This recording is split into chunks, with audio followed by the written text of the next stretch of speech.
Welcome to Unit 5.7. Today we're going to be talking about the second derivative test. So the second derivative test, the steps to do it is first you have to find the critical points. Then you have to find the second derivative. Then you have to plug in your critical points into the second derivative to determine your extremas. So let's do an example to solve. So if I have f of x equals 5 plus 3x squared minus x to the power of 3, and I wanted to find my extremas using my second derivative test, first thing I have to do is find my critical points. And as we know, to find your critical points, you have to take your first derivative and set it equal to 0. So that's what we're going to do. F prime of x gives us 6x minus 3x squared. I set that equal to 0. I'm going to factor it out real quick.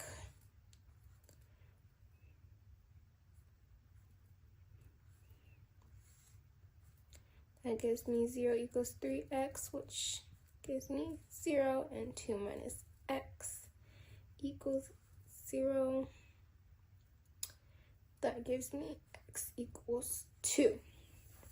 So now that I found my critical points, which is x equals 0 and x equals 2, then I have to find my second derivative. So second derivative would give me 6 minus 6x. Then I plug in my critical points that I just found into my second derivative. So if I plug in 0 into my second derivative, times 0, I get 6.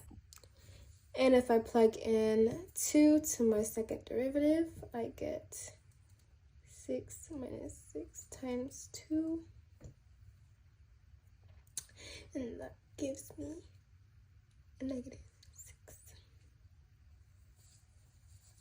So now that I know that f prime of 0 is greater than 0 because it's positive, and f prime of 2 is less than 0.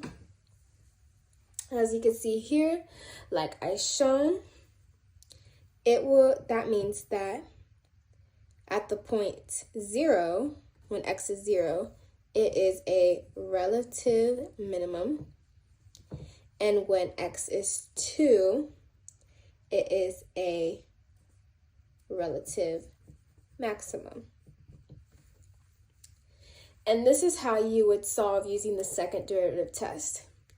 Now, it's not always going to be a relative extrema. It will also be circumstances where there's absolute extrema, but you have to see what the question tells you to find. That is all. Thank you.